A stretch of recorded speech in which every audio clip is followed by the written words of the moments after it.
Hello students, today you will learn about tense and this is the most important chapter of grammar क्योंकि tense जो होता है वो इन all grammar का base होता है। अगर आपको tense नहीं आते हैं तो आप grammar की translation, story, speaking या XYZ कोई दूसरा चैप्टर भी कवर नहीं कर पाओगे। तो इसके लिए आपको क्या करना है, सबसे पहले आपको टेंस के बारे में सीखना है। हालांकि देखने में सोचने में तो बहुत इजी लगता है कि टेंस बहुत इजी चैप्टर है, तो आज आपकी स्टार्टिंग टेंस से करते हैं और टेंस बताने के बाद इसके पर पार्ट्स जितने भी पार्ट्स और होते हैं एक्स्ट्रा वो भी सब आपको पढ़ाएंगे। तो सबसे पहले आप टेंस के बारे में जानिए। टेंस जो होते हैं कितने प्रकार के होते हैं। टेंस 3 प्रकार के होते हैं। Number 1 present tense, 2 past tense and number 3 future tense. इन तीनों ही टेंस के 4 पार्ट्स होते हैं। कितने?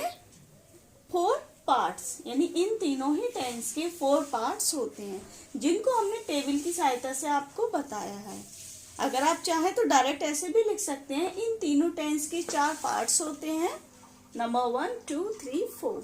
जैसे तीनों के ही पार्ट्स हमने बताए हैं। जैसे प्रेजेंट टेंस है उसके 4 parts. Number 1 present indefinite, number 2 present continuous and number 3 present perfect and present perfect continuous. इस तरीके से ये 4 पार्ट्स हो गए आपके। ऐसे ही पास्ट टेंस के भी कितने पार्ट्स हैं? 4 पार्ट्स हैं। देखिए इनकम्प्लीट स्पेलिंग लिखी है, स्पेलिंग आप यहाँ से ले लेंगे और इसको अगर लिखना चाहते हैं तो लिख लीजिए, लेकिन समझने के लिए इतना ही काफी है। तो कैसे लिखोगे इसको? Number 1 past indefinite, number 2 past continuous, number 3 past perfect and number 4 past perfect continuous. Same ऐसे ही फ्यूचर के होते हैं। Future indefinite, future continuous, future perfect and future perfect continuous. इस तरीके से टेंस के कितने पार्ट्स हुए पूरे? तो टेंस के जो पार्ट्स हुए वो कितने हुए?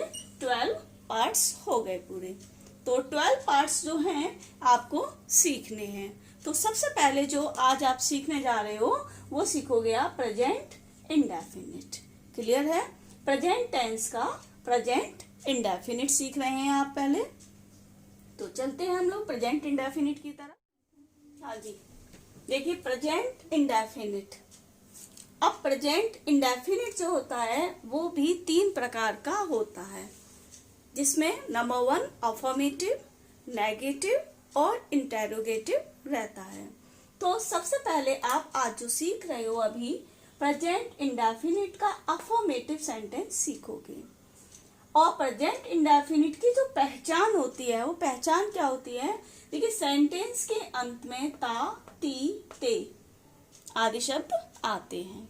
मालूम होगा सभी को, जैसे वह जाता है, वह खाता है, वह रोता है, बाजार जाता है। तो इस तरीके से वर्ब में क्या होती है? ता, ती, ते ये शब्द आते हैं। उस कंडीशन में जब आप पहचान लेते हो कि ये अफर्मेटिव सेंटेंस है प्रेजेंट इंडेफिनिट का, तो आपको इसके लिए जो रूल यूज करना होता है वो ये है। रूल नंबर 1 आपका क्या रहता है?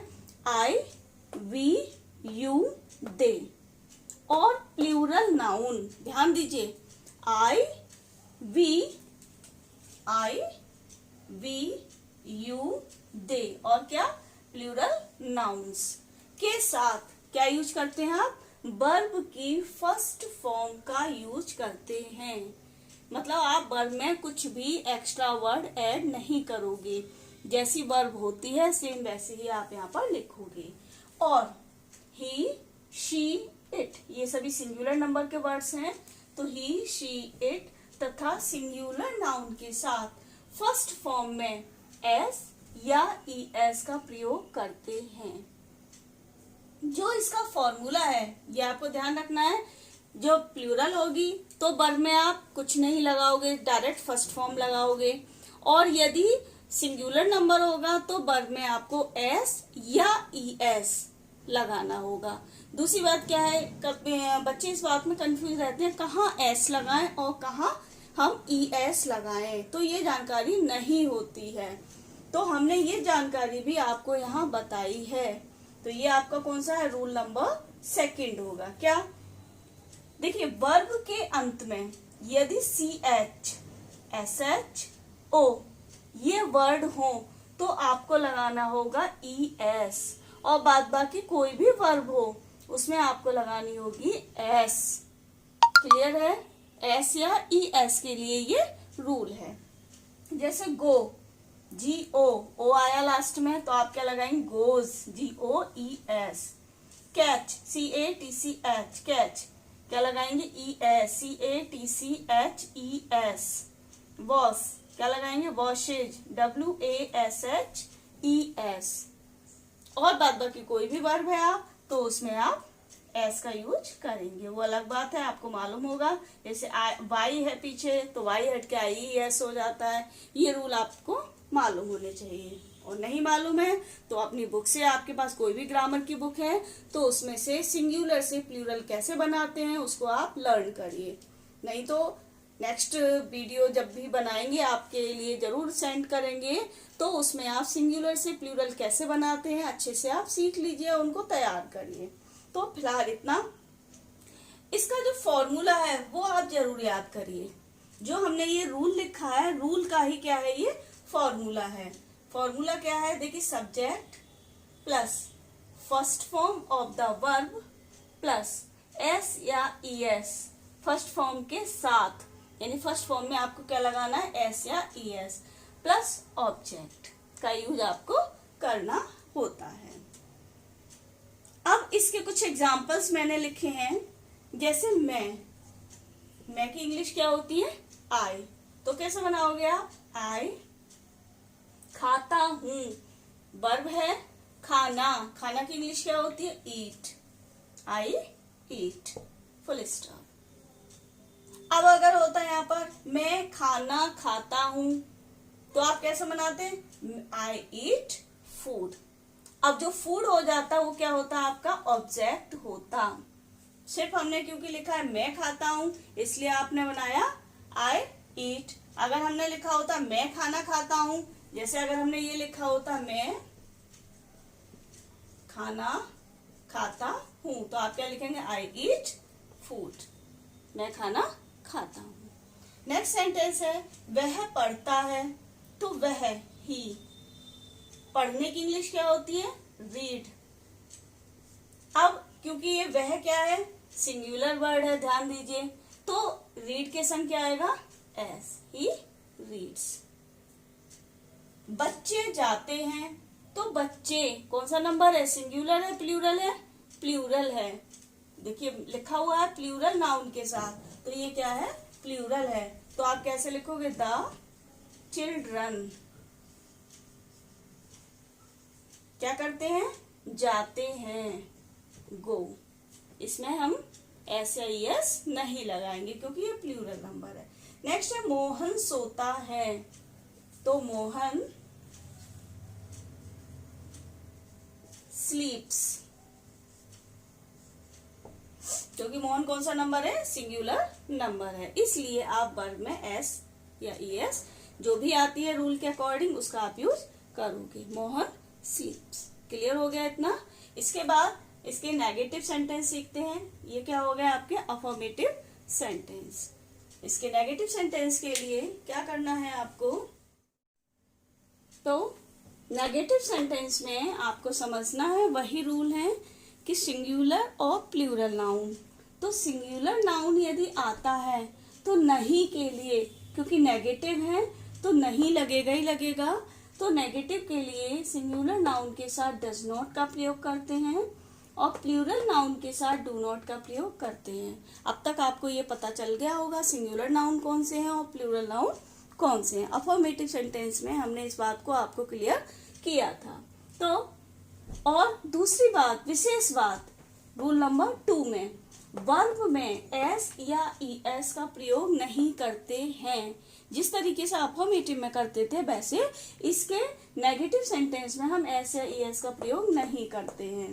ध्यान दीजिए, अच्छे से समझ लीजिए, क्योंकि इस वीडियो के बाद तुरंत आपको दूसरी वीडियो जो मिलेगी नेक्स्ट वीडियो जो मिलेगी इसका आपका एक तरीके से टेस्ट होगा, जिसमें आपको सेंटेंस दिए जाएंगे और आपको उसमें अच्छे से सेंटेंस को बताने भी हैं। तो इसलिए रूल को बड़े ध्यान से समझते चलिए। इसका फॉर्मूला क्या होगा, सब्जेक्ट प्लस डू या डज नॉट प्लस वर्ब की फर्स्ट फॉर्म प्लस ऑब्जेक्ट। जैसे सेंटेंस ये है, तुम बाजार नहीं जाते हो। अब तुम कौन सा नंबर होता है, प्लूरल नंबर होगा।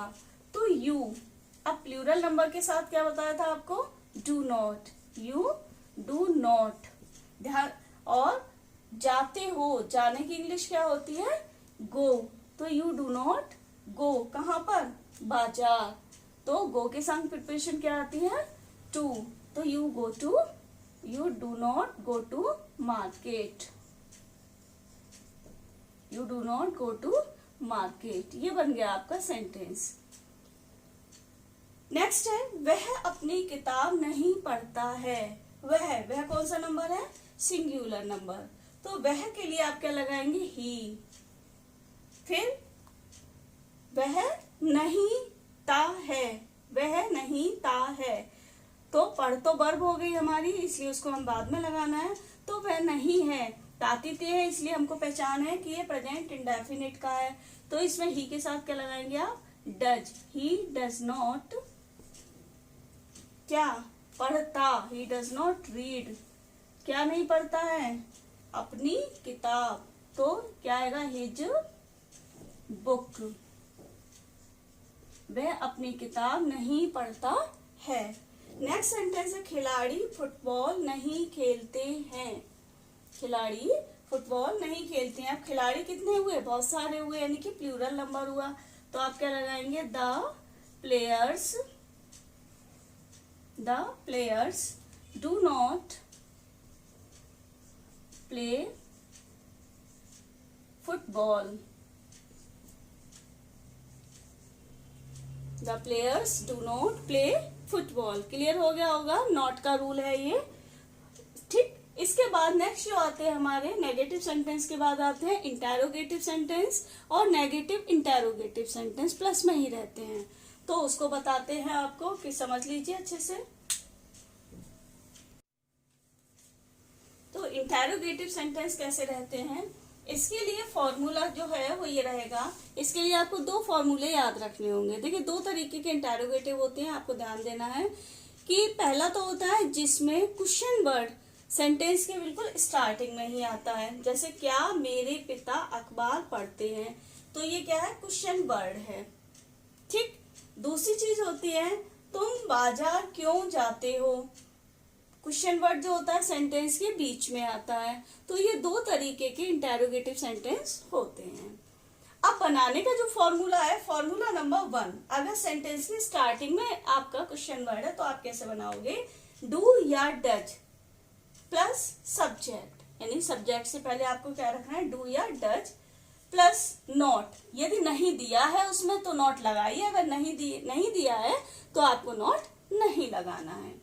फिर वर्ब की first form plus object. Second formula है, यदि क्वेश्चन वर्ड सेंटेंस के बीच में आता है तो आप कैसे लगाते हो, WH वाले वर्ड्स लगाते हो, प्लस डू या डज लगाओगे, प्लस सब्जेक्ट प्लस नॉट, यदि दिया है तो लगाओगे, अदरवाइज नहीं लगाओगे। फिर वर्ब की फर्स्ट फॉर्म प्लस ऑब्जेक्ट। कैसे बनाते हैं, एग्जाम्पल पर फोकस करिए। क्या मेरे पिता अखबार पढ़ते हैं। बनाने के लिए सेंटेंस आप कभी भी बनाइए, सेंटेंस पहले आप फर्स्ट लेटर ले लीजिए, सब्जेक्ट ले लीजिए और पीछे से सेंटेंस को स्टार्ट करते चलिए, सेंटेंस आपका कभी गलत नहीं होगा। तो ये है क्या मेरे पिता, तो मेरे पिता क्या नंबर है, सिंगुलर नंबर है। तो मेरे पिता माई फादर, लेकिन आपको बताया क्या पहले होगा, तो डू या डज भी पहले आएगा। तो क्या बनाओगे, डज। मेरे पिता सिंगुलर इसलिए क्या आएगा, डज। माई फादर क्या कर रहे हैं, न्यूज़पेपर पढ़ते हैं। मेरे पिता क्या पढ़ रहे हैं, न्यूज़पेपर पढ़ते हैं। तो does my father read newspaper.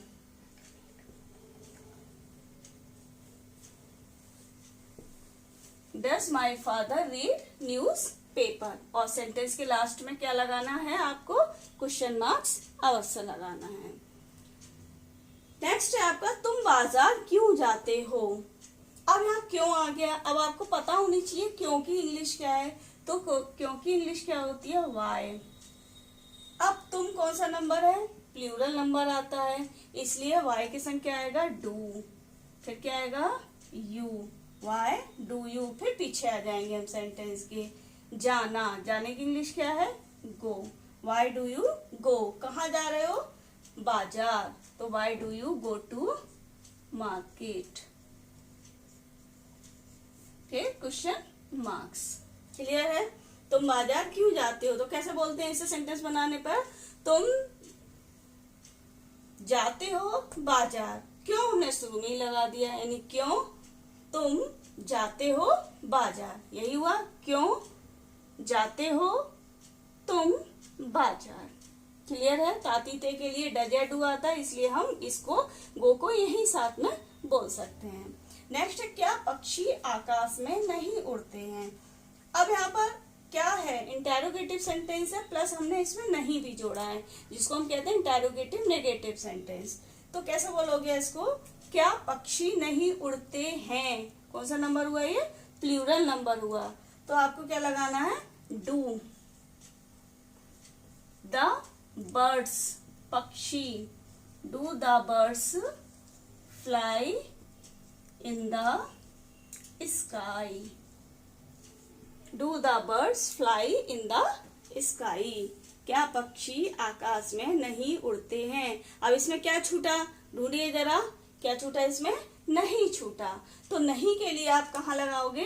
Fly से पहले इसका यूज करोगे। तो कैसे बोलेंगे? Do the birds not fly in the sky. और पीछे क्या लगाएंगे सेंटेंस के लास्ट में? क्वेश्चन मार्क्स लगाओगे। मेरे ख्याल से क्लियर हो गया होगा इतना। चलिए अब आपको एक एक्सरसाइज सॉल्व कराते हैं, प्रैक्टिस कराते हैं। आपको अपनी नोटबुक पर भी उसको करना। फर्स्ट सेंटेंस है आपका, किसान अपने खेत को नहीं जाते हैं। बनाइए बहुत जल्दी, ओनली 10 सेकेंड्स में। Time is start.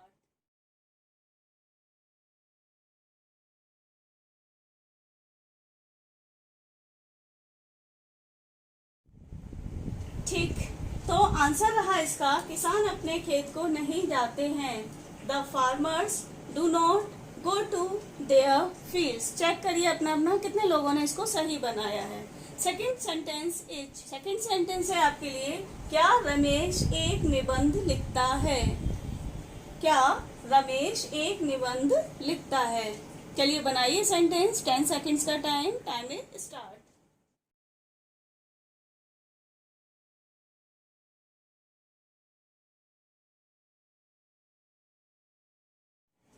आंसर रहा आपका, does Ramesh right an essay, question marks. क्योंकि सेंटेंस के स्टार्टिंग में क्या दिया हुआ है?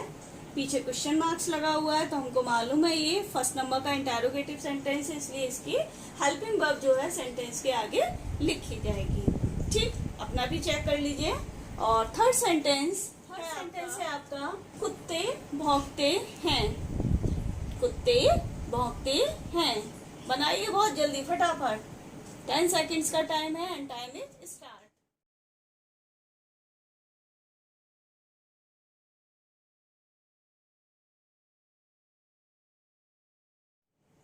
देखिए आंसर क्या रहा आपका, the dogs bark. The dogs bark. Check कर लीजिए अपना अपना कितना सही है आपका। और नेक्स्ट क्वेश्चन नंबर 4 है आपका। चलिए फोर्थ सेंटेंस आपका, गीता अपना पाठ याद नहीं करती है। गीता अपना पाठ याद नहीं करती है and time is start now.